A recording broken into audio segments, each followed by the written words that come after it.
Our subject today, the black Muslims in America. Your host is Eric F. Goldman, professor of history at Princeton University and author of Rendezvous with Destiny and The Crucial Decade. The census of 1960 indicated that about 18 million of our citizens, or some 10.5% of the total population, are Negroes. Since World War II, the struggle of these Negroes for equality in American society has been certainly the most spectacular and probably the most significant feature of domestic American life. But all the while the Negro has struggled for this equality, observers have been noting something of a change in his tactics and something of a change in the mood of millions of members of that people. The general impression has been that there is a growing militancy, a growing impatience with gradualism, a growing unwillingness to wait. Among the militant movements which Negroes have founded and built during this period, perhaps the most publicized and certainly one of the most important is the black Muslims. They are our subject today, where they came from, what they are, and where perhaps they are going. Our panel, here to my right, Mr. Malcolm X, minister of the Temple of Islam No. 7 in New York City, and generally acknowledged to be the No. 2 leader in the national black Muslim movement. Mr. C. Eric Lincoln, professor of social philosophy at Clark College in Atlanta, and author of the new volume, The Black Muslims in America, the first serious scholarly study of this movement, and a book which has been called by the authoritative Gordon Alport one of the best technical case studies in the whole literature of the social sciences. The distinguished American writer, Mr. James Baldwin, author of the novel Go Tell It on the Mountain and the book of commentary, Notes of a Native Son. And George S. Schuyler, associate editor of the powerful newspaper, the Pittsburgh Courier, and a man who has long enjoyed an international reputation as a journalist. Mr. Lincoln, may I ask you to start us, you as the author of this scholarly study, with a comment on what you consider to be the nub of the black Muslim program. It will be difficult in a few words to set out the nub of the black Muslim movement because it is very, very many things. But I think for our purposes today, one could say that the black Muslim movement is essentially a movement of social protest, which moves upon a kind of religious vehicle. It's a movement among many thousands of America's Negroes, principally those Negroes who belong to the lower economic class, and a kind of a struggle to find their way and to find their place in the nation's society. Or perhaps I should better say, in an attempt to set up their own society, a black nation of Islam. That would be its general approach. Could we get a little more specific? Mr. Schuyler? Well, yes, of course, I have read this very excellent book by Mr. Lincoln, and I've been following the movement of Muslimism, particularly as expounded by Mr. X, for some time. I think that one of the bases, of course, for the anti-Christian, anti-white view is that the white Christians were responsible for slavery in the world, and that for this reason they are to be cast into the outer pale. Now that's one of the many falsehoods upon which this movement is founded. As a matter of fact, the Muslims carried on slavery for something like 12 or 1300 years before the white European Christians started it. I think that one of the outstanding slave traders in Africa, who has a monument to him in Zanzibar, is Tipu Tip, who devastated all Central and Eastern Africa. Mr. Schuyler, before we get into criticisms of the movement, couldn't we at first try to get out on the table what precisely it stands for? Mr. X, would you like to comment? Yes. First, though, I would like to point out that we who are Muslims, who follow the Honorable Elijah Muhammad, don't accept the term Negro. We stand against that. And I would like to declare myself, I'm not the number 2 leader of the Muslim movement because we don't think of ourselves in that light. We have one God, whose proper name is Allah. We have one leader, who in America here is the Honorable Elijah Muhammad.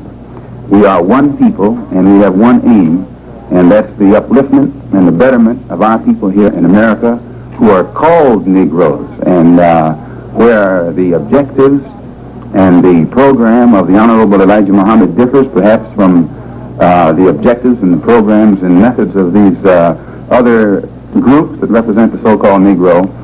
Most of the other groups, their method of operation has a tendency to lead us to believe that it'll take us another 1,000 years if we follow their tactic. Whereas we who are Muslims, we're not willing to wait another 100 years. Well, now, in this uplift of the black man and unwilling to wait, what specifically do you want to do? Number one, I think it should be pointed out clearly that as Muslims, we are not a political group, nor are we a civic group, but rather we are a religious group. When I say that we're not a political group, it's being made plain there that we are not relying on the politicians for a political solution, because experience has taught us that in the past the politicians have promised but never delivered. And if we rely on a politician, we feel we'll be going right around in circles like our people have been doing here in America 100 years since Lincoln issued the so-called Emancipation Proclamation. Well, not relying on politicians, Mr. X, is it not correct that the Muslims seek to completely separate the black and the white man in America and to win and establish for the Negro their own homeland in several states of America? Still, that's religion with us. If it was religion for Moses 4,000 years ago to be missioned by God to separate the slaves in that day from the slave master of that day, complete separation, not integration, and still the Christians and Jews both today regard Moses not as a politician but as a religious leader and a religious man motivated by religion completely. We feel that what the Honorable Elijah Muhammad is doing here in America today in demanding a complete separation of this slave from his slave master, and as Moses asked for a land of his own flowing with milk and honey, the Honorable Elijah Muhammad is likewise asking for a land for us flowing with the sweet milk and honey of freedom, justice, and equality. Well, accepting as Mr. Scholar. Just wait a minute now. At the risk of going into politics, I would like to know how any group in the United States is going to separate part of the United States for them to live in without having something to do with politics. Do you plan to do this through warfare?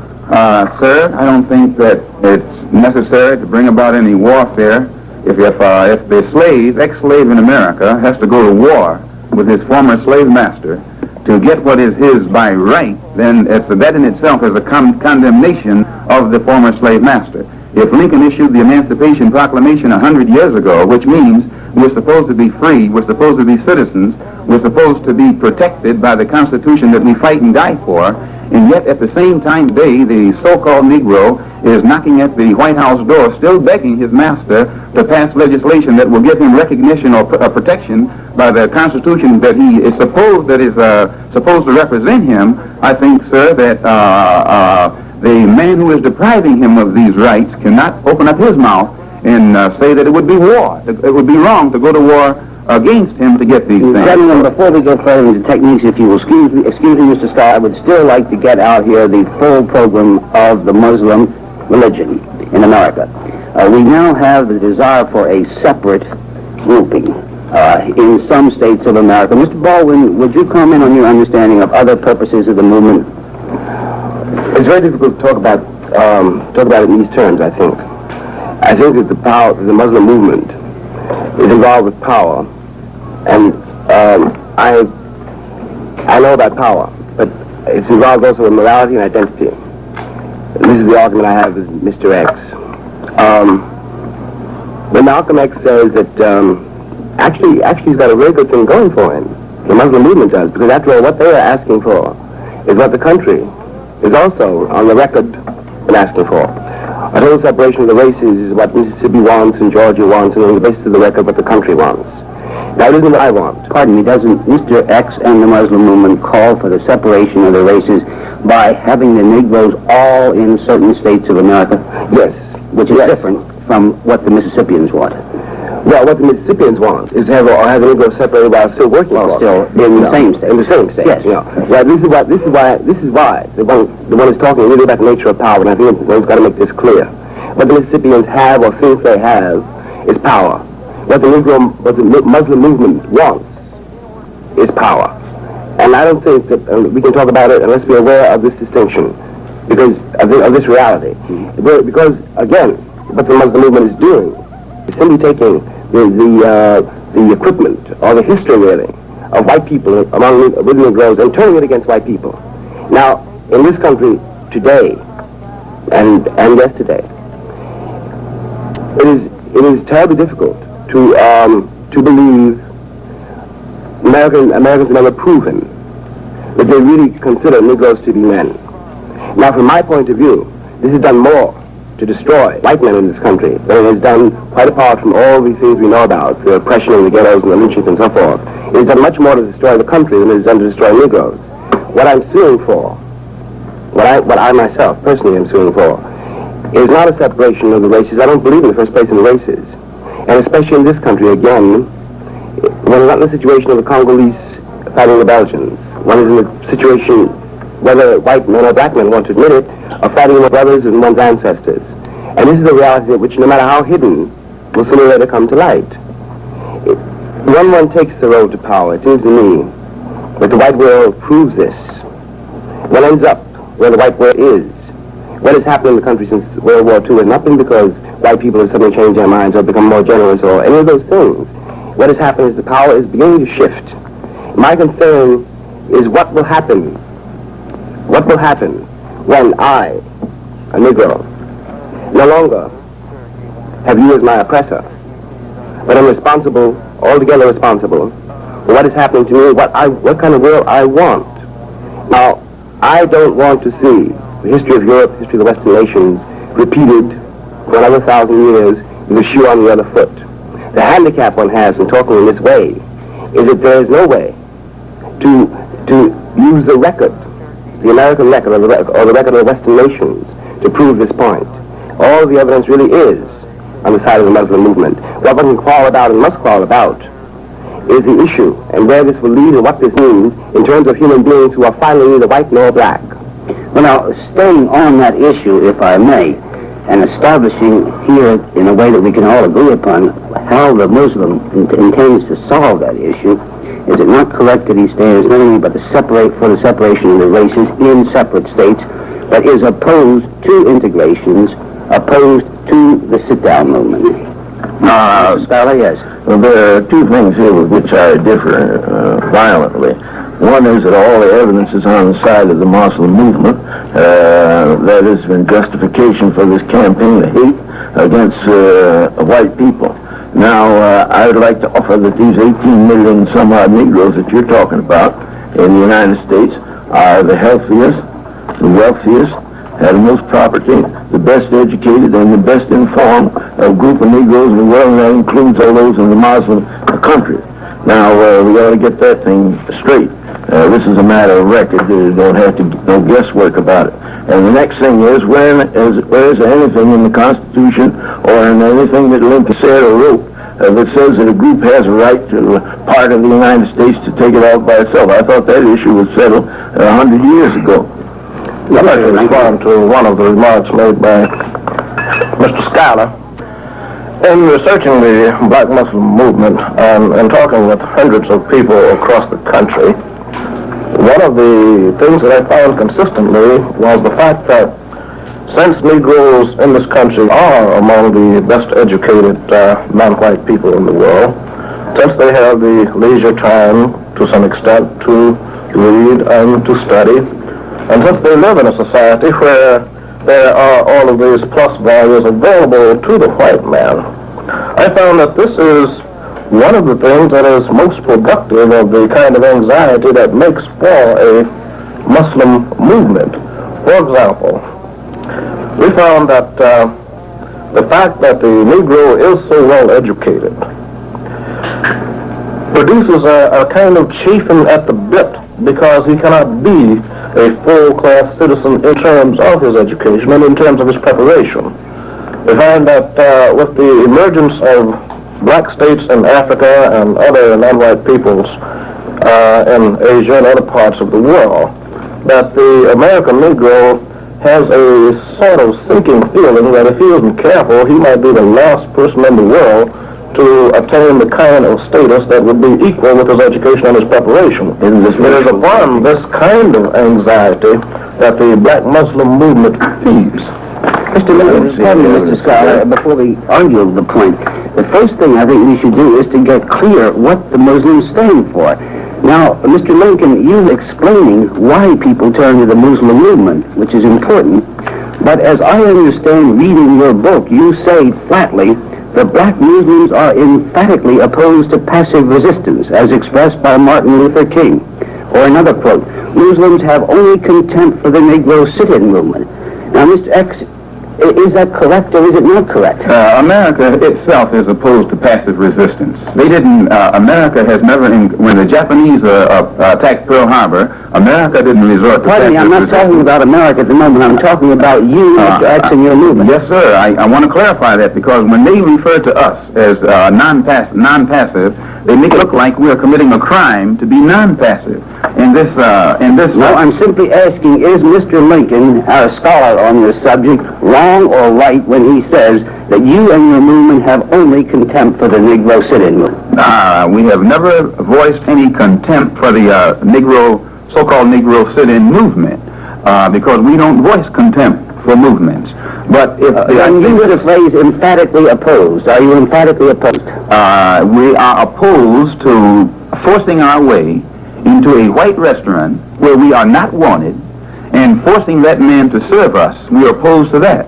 While the Honorable Elijah Muhammad, who was our religious leader and teacher, teaches us that it would be wiser for the black people of America, instead of begging the white man for what he has and forcing themselves upon him, to try and get something for ourselves. And for instance, sir, if I force my way into a restaurant in Georgia and force the white man to serve me, I would be insane to let him go back in his kitchen and prepare my food, and then I sit down there and eat it after he's prepared it out of my sight. Perhaps I am being stupid, but it seems to me you are not answering my question. Well, what is your question? My question is, maybe I'm not giving you the answer that you want. Is Mr. Lincoln correct when he says that you and your movement are emphatically opposed to the sit-in movement? I say this, we are emphatically opposed to the methods. How about the objectives? If you want to integrate society, if an objective is to sit down in another man's restaurant and drink a cup of coffee, when you don't yet have a restaurant of your own, then we have to be against that type of objective, because after that Negro comes out of that restaurant, having drunk the coffee, where will he work? Where is his job? Now, you are opposed to the means, you say, and I gather you're also opposed to the end because you are opposed to an integrated society. Is that correct? The sit-in movement to us represents the intense degree of dissatisfaction that exists among the new generation of Negro and so-called Negro in America. As such, it is important because it shows that the present generation of students have lost their fear of the white man that was in the parent. 20 years ago, the average so-called Negro in America, if he resented Jim Crow or segregation, he would only manifest that resentment to the degree that he thought the white man would allow him to, or to the degree he thought he could do it without offending the white man. But gentlemen, I have taken too much of the table's time. Mr. Baldwin? I must say that this argument about integration versus segregation is just as unreal in terms of the Muslim movement as it is in terms of the Deep South or in terms of the country. In fact, one of the things in the record is that this has been an integrated country in spite of the fact that it's been illegal or sub rosa. Integration is not something new. Again, we're not arguing about the aim of the civil movement is not to get a cup of coffee. It's not even to force oneself in the white restaurant where one is not wanted. It seems to me that has only any aim at all. The aim is to liberate this country. And I mean, when I say this country, I mean both blacks and whites. Mr. Baldwin, now you confuse me. One can have two aims in life if one is a Negro. One can be to integrate white and black society and make it one society. The other can be to create two separate societies, one all white and one all black. Well, I understand Mr. Lincoln's scholarly study of the black Muslim movement. It is for the division into an all-white and all-black society. I would like to say that another thing that the Muslim movement stands for, and with which I'm in complete agreement, is the greater interest in the Negroes acquiring an economic stake in this civilization. Also, in the fine work of rehabilitation they've done in some of their young members who have been juvenile delinquents and criminals, and they've come out, and by virtue of the teaching they received, they've changed their way of life. Now, that's been done by other movements. The Muslim movement has no monopoly on it, but they have done it, and you have to give credit for that. And so there is this economic problem. Yes, and there's also the problem of... Pardon me, Mr. Scholar, but to clarify the economic program, would you add whether you believe that the black Muslim movement wants the economic uplift of the Negro or wants two separate economies? Well, I don't know. They may want two separate economies, but they are interested in economic uplift of the Negro, and I think that they deserve great credit for that. Mr. Lincoln, would you answer that question, please, so we can get it clear? My experience has been in talking with the Muslim leaders about the country that perhaps the separate economy for which the Muslims seem to be working is a means to an end. Whether the ultimate end is a reintegrated society, I doubt rather much.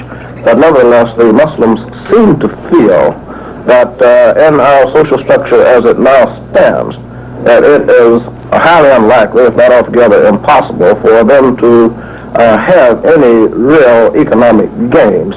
Therefore, as I interpret the movement, they prefer to withdraw from a society in which they cannot move upward, to establish a society of their own in which there will be black men at all levels, and then, as I understand the movement, to enter into the same kind of political negotiations with the United States as exists between various other states at the present time. As separate entities? Yes, as separate entities, yes.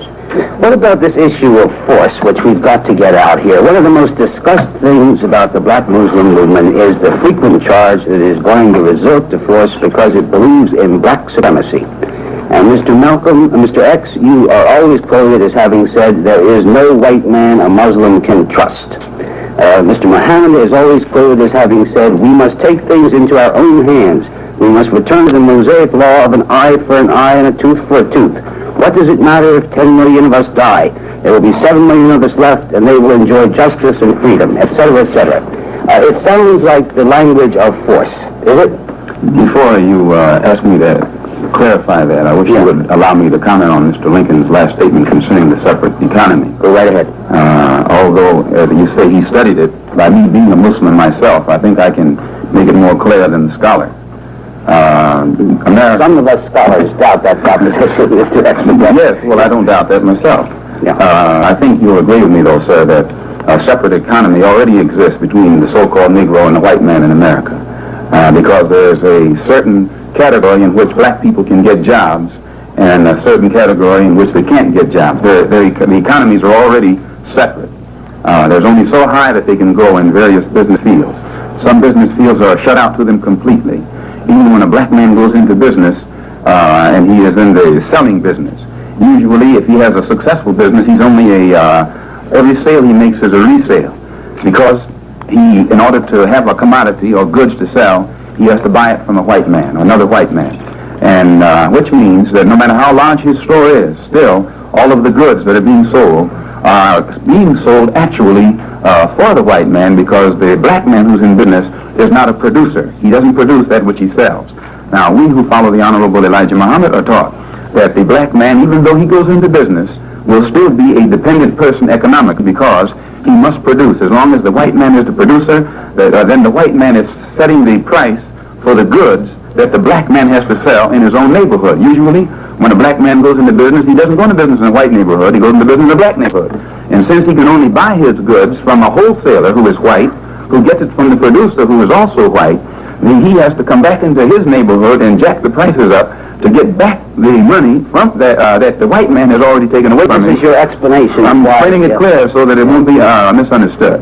So Mr. Muhammad teaches us that In order for us to be economically independent, we have to have some land where we can set up our own factories and be producers, just like the white man is a producer for his kind. Mr. Scholar, you seem unhappy. Well, of course I'm unhappy because I want to get back to the field of reality. There's something like 200,000 Negro individual farmers in the United States. They raise cotton, corn, they sell milk, and all of that, but they're selling it to white people, and the white people are very hard put. If they didn't have this cotton and corn and the meat and other things that Negro farmers raise to buy from them. So it seems to me that it's inherent in trade that you buy and sell. Nobody's stopping the Negroes from either buying or selling in the United States. Many of them are doing it all the time. And I think it's a perversion of the fact to say that Negro had no part in the economy. That's ridiculous. There must have some part in it, with 1,500,000 of them in labor unions throughout the country, and some of them in the highest categories that I know of. Would be too long to list here. Now, if Negroes have been able to devise ways and means of getting more of these jobs, that is partially their own fault. But, sir, even though they're in these labor unions, they're yet the last one's hired and the first one's fired. Not necessarily. And the greater percentage of the unemployed right now here in America, according to Secretary Goldberg's statement, are the so-called Negroes, despite the fact that they belong to these unions and whatnot. That isn't entirely due to the fact that they're Negroes. I think there's something extremely misleading in trying to talk about the economy this way. In fact, as far as I can tell, the black economy and the white economy are interdependent. And it's quite true that Negroes were the first to be fired and the last to be hired. This is, however, there's nothing. These details are beyond the point at the moment. My question here is, how? I think we take it for granted that the United States is not about to give away 6 or 10 states. Therefore, in one way or another, the only way this will be achieved is that we will not be able to hold on to them. Now the question is, what happens then to this economy which Negroes have, I think you say, $20 million or $20 billion at their disposal? This will no longer be so. It's a system under which this obtains no longer exists, which is the only way these states can be achieved. Then what will the economy be? What will be the future of these hypothetical states? What will be their relationship not only to the United States, because by this time, as far as we can tell, there won't be anything resembling the United States as we know it now. There will be at least another country. It will be a very different country, and obviously a much less powerful country. It'll be a black America and a white America, won't it? Well, it's already on this continent. Well, there will be the blacks all in some states, now, whites all in others. Now, if I can say one more thing, it seems to me this is somehow the hub for me, the root of the irreality here. The illusion of white people in this country is that they're living in a white country. And I think that is a very dangerous illusion. You don't have a white country with as many Negroes as we have had in it all these years to say nothing of the effect on white people and the interaction between white and black people of this terrible history. Hope for one has got to really face the facts of what really happened. I know about the oppression, the lynchings, and so forth. That is only what I know about the situation now. I'm not trying to minimize this, but this is not all that happened. This is not all that happened. A great many other things happened too. A great many other things were achieved, and whether or not I'm not talking about white goodwill. But the point is that history is also immoral. This is all its power is. But what history has produced in terms of one's own personality and in terms of the present facts has to be dealt with. I don't see that one is, for example, one has got to accuse the Muslim movement of being a hate movement. But I do realize from my own vantage point, I'm a boy from Harlem too, how desperately and how deeply Negroes hate white people. Now white people don't want to know this and have spent all of my lifetime anyway, protecting themselves against knowledge. Negroes do not tell them this either. Now, Mr. Baldwin, what I'm trying to find out is whether the Muslim movement does hate me or not, and whether it proposes to use force to satisfy its hatred. I don't seem to be able to get any place in finding it out. No, it's not important to know whether the Muslim movement... It's not important to know whether the Muslim movement hates you or not. That is not at all the question. They may or they may not. That's irrelevant.